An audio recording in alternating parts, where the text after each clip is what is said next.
So, have you ever thought about a business that has a really big creative component where maybe the owner has some really strong relationships with clients that are important to the business? Today, we're going to be talking about buying and selling advertising agencies. Hey there, everyone. It's David Barnett from davidcbarnett.com, the blog site, YouTube channel, iTunes, SoundCloud, Google Play, Spotify, podcast, where I talk about buying, selling, financing, and managing small and medium-sized enterprises. And today, we're joined with David Blois, who is an M&A advisor in London, UK. David and I were introduced by a mutual friend on the internet, and I wanted to have David on the show when I learned that his business brokerage office exclusively helps people in the marketing and advertising agency world, helping those people buy and sell. And I wanted to talk with him about some of the particular challenges for that kind of business. David, how are you doing today? All very well, thanks, David. Yeah, nice to talk to you. Great. Can you give us a little bit of background and tell us how it is you came to be in the M&A world and how you found yourself in this particular niche? Yeah, sure. I originally started trained as an accountant, which I thought was an interesting way to learn about business because I was always fascinated by business. And I worked for a large group called Reed Elsevier in financial jobs all over the world after I qualified. And also, there were a lot of business positions. So I also qualified as a member of the Chartered Institute of Marketing, which gave me a more balanced view. And I finished up after almost a world tour in corporate finance at the head office of Reed doing deals. And at the time, there was a big movement. This was in the early 90s of shareholder value, which really meant doing everything in the interests of the shareholders. And it wasn't particularly and this was in the recession, and it's something I didn't quite believe in. So I wanted to join a business that really valued people, and I wanted to find a growing market. So I ended up working with Saatchi & Saatchi as commercial director for their East European regions, based out of Budapest, which was an interesting baptism of fire in the agency world. Well, and that's a big agency that people have heard of, right? Correct. Yeah. These guys handle accounts for some of the big companies in the world. Sure. Absolutely. Yeah. So that gave me a great background in that field. And then I came back to the UK and joined a corporate finance firm that does M&A. It was called Results. It was focused on marketing communications at the time, and stayed with them for about 15 years. Helping them with their international work and as well as deals in the UK. And then I started my own business, M&A Advisory, about 10 years ago. And we've got a team now of about 6 of us who are just focused on that sector, which has been really interesting time. Last year, we completed about eight deals in that sector. Oh, wow. Okay. And so what do you think are some of the things that make the advertising and marketing agency world really, I mean, I mentioned a couple of things, but what makes them really different from a lot of the other businesses out there? I think in terms of deals, I mean, obviously it's a very, you could say, businesses are quite fragile because their only asset is their people. So, and there's not too much in the way of IP. I mean, some of that's changing now with a lot of these tech agencies, but you have to value that people component. A lot of the creativity comes from people. So in doing deals, you have to take into account those some of the feelings and the chemistry and the culture, which happy to talk about in a bit more detail how we do the deals. But that's something that's unique about it. Well, and I also get the impression that a lot of agencies would probably have some very significant accounts. And so you would also face maybe fears from a buyer of customer concentration. Yes, indeed. And from an M&A perspective, generally if customer concentration is okay as long as it's below about 20% of total revenue. So you wouldn't want much more than 20% of your revenue with one client, and that's in an ideal world. But it is possible to sell businesses with a much higher concentration than that. And so, we had talked a little bit before the interview about some of these topics. What do you think are some of the key components then that make for a successful transaction? Because clearly they're not just looking at numbers, right? Yeah, absolutely. And you could say almost in any deal, we almost look at numbers last or at a later stage. I find it really important there's to get a really successful deal. You have to have three elements in that deal. The first is when the parties meet for the first time. You need to have a really good chemistry between them. There must be that feeling of being able to get on. And if you haven't got that initially, you're unlikely to have it during a very kind of tough earn-out period when they've got to work together with all the pressures Mhm. of clients and everything else. And the second thing, the second ingredient, which I would say is really important, is an aligned culture. And by culture, I mean not so much in the geographic sense, but much more the way we do things around here. A kind of a style and approach to work is really important. And thirdly, what's really compelling is an outstanding business proposition. So when the two parties sit together and they say, right, how will we look post deal? That's something that should be quite outstanding. There should be a number of synergies. I've recently there's been on my website there's a video of a company called DPC, and they were bought by a global business, Swedish business called Up. And DPC had a very outsourced method of working, and Up had a similar method of working, although they work globally. So there was a fantastic, the chemistry of the guys, if you can see from the video that they get on really well, even down to the black t-shirts and the two Ronnies sign off at the end. But they get on really well. You can see the chemistry, you can see the way and style of working absolutely fits, and they've got an outstanding business proposition because they will both be able to use each other on their various clients to a strong degree. So those things must be really present, and we focus on those. And of course, the other vital ingredient is to have a very strongly and carefully negotiated and documented commercial terms between the two Mhm. parties, which is again where we come in. So, I mean, you've already mentioned a couple of different examples, and we were talking about an advertising agency being sold to another one. Mm-hmm. Would that probably characterize the vast majority of the deals? Are you selling to any individuals or financial buyers, or is it almost always a strategic acquisition? We do it. Financial buyers do enter this market. It's not always been. We generally find that trade buyers are probably the best because of the synergies. You know, a Mhm. financial buyer will only really bring money to the equation, whereas a trade buyer can bring. You know, there's often reasons for doing a deal. So a trade buyer might bring if somebody wanted an office in New York or a global network to plug into, or they wanted a particular skill set, then that's there with a trade buyer. And so there's a combination of money and a number of other synergistic benefits as well. Would you say that some of the businesses that are out there acquiring other agencies, um, do they see this as an alternative to sales? Because I mean, they can try to win accounts, or they can go and grow through acquisition. The, Sure. the, the people that are doing the deals on the buying side, is this one of the things they've realized is probably maybe even a quicker and easier way to grow their business? Yeah, sure. I think you need to, once you get beyond a certain size, you need to think about both.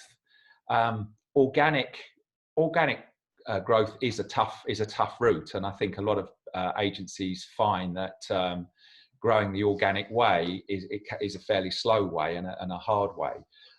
But nevertheless, it's important to also grow organically.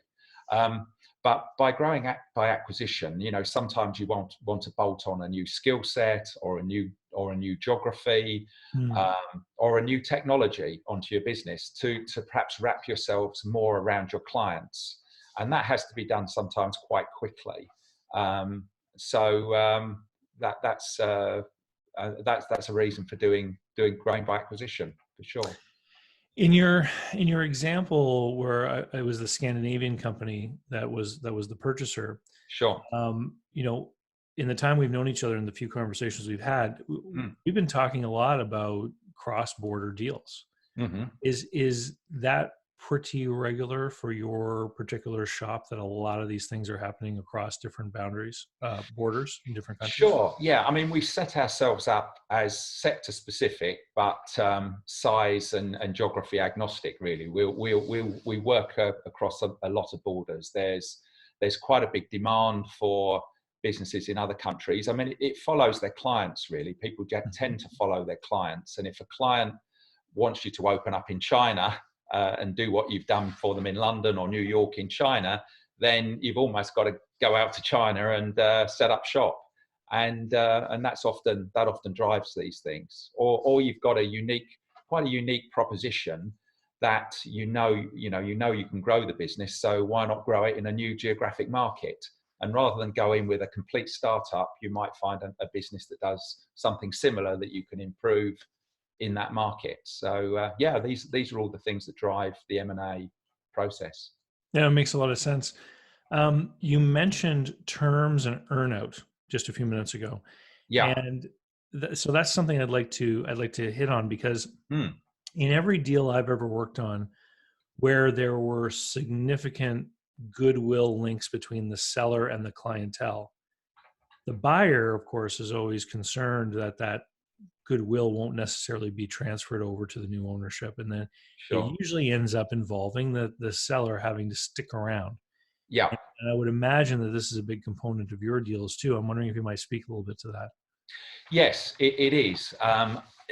Generally, earnouts are very, very common in these sort of deals. There's sort of an element of cash up front on the deal, and then perhaps a couple of years earnout. I would always tend to advise my clients to not go beyond a couple of years for an earnout. There's some buyers there that are offering 5-year earnouts and things like that, but I would generally advise my clients to stick down with a couple of years, and a couple of years should give you plenty of time to integrate a business. There's also an advantage of earnouts, really, because the upfront payment generally is based on current or past or current profits. But the nice thing about the earnout is it's based on future profits, and that can Mhm. include sometimes some of the synergies that you're going to get from the buyer. So a seller can actually do very well on an earnout when it runs well. Perhaps 50% of the consideration will be up front of the sort of initial consideration, but on the total consideration, you can probably earn about 70% of that on the earnout. So you can get that uplift if that makes sense. Well, it does, and I just want to make sure that everyone is clear who's listening or watching, is that oftentimes when we sell a business, there may be a seller financing component, but that's a debt, and so it's clearly defined. This is the amount of money owed, and maybe the payments take place over several years, for example. And what makes it different with an earnout is that the seller is actually retaining some kind of interest in the performance of the business. So if things go up or down, it's going to affect ultimately how much money that seller is going to achieve. Mm.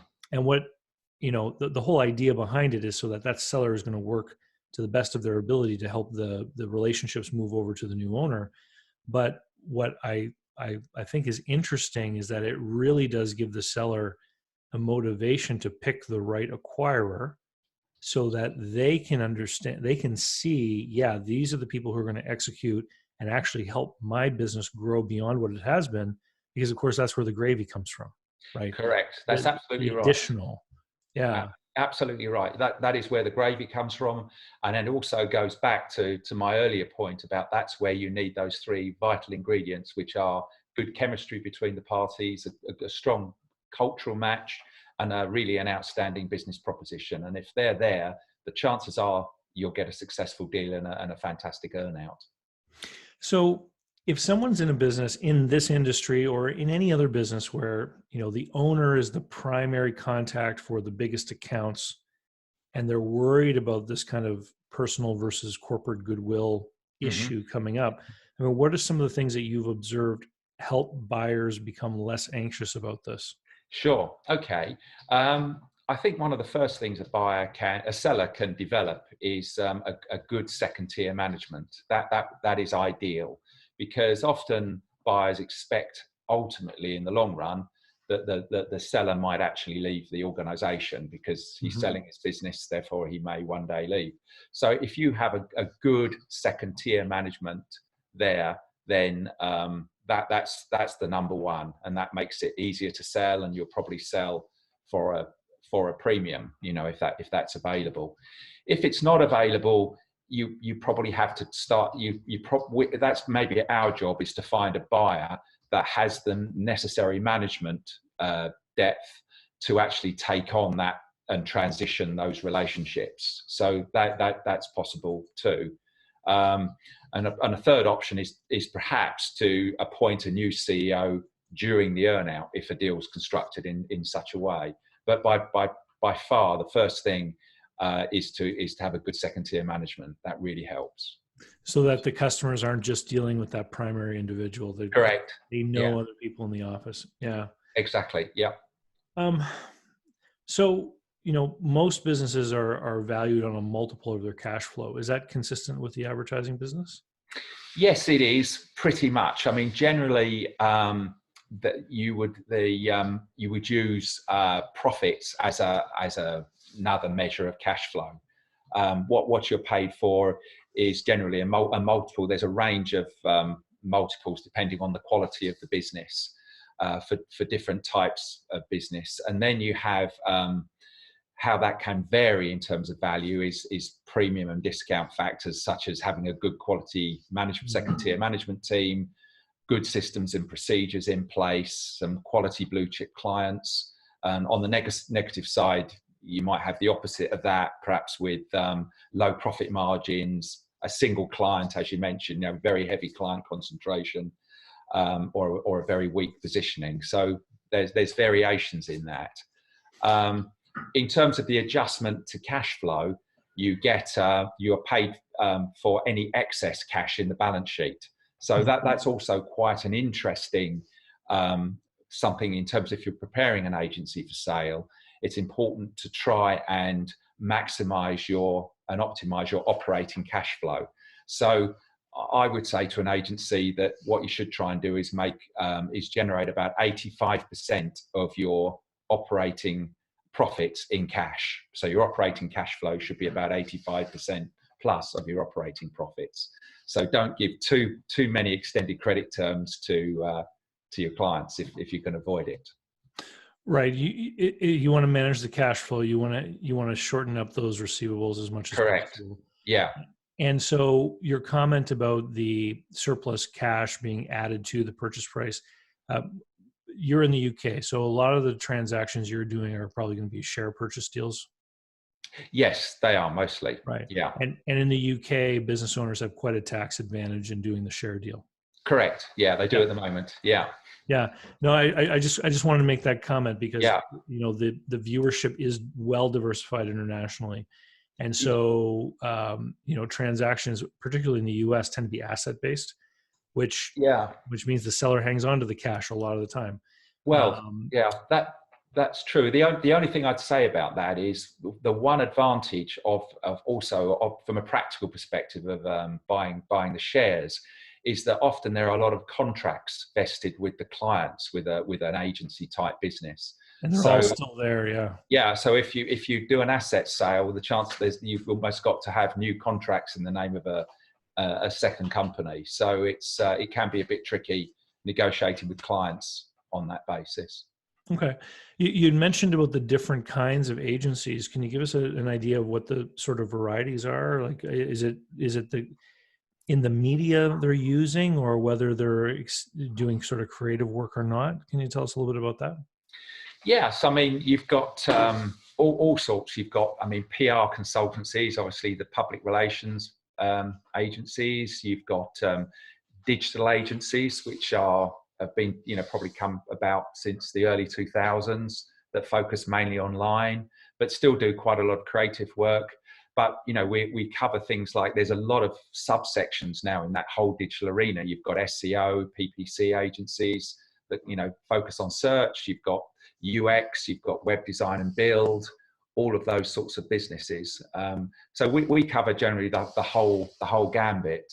And I think probably in the last 15, 20 years, the whole marketing communications world has fragmented quite a lot. So you have lots and lots of specialists developing in each individual area. For example, there are sort of global SEO specialists and those sorts of things now. So Well, okay, so it's interesting that you have these different flavors. Would you say that the market for these types of business often is based upon people trying to build the full suite of services for themselves? Like how is the market right now? What are there certain flavors of agencies that have a greater demand, for instance?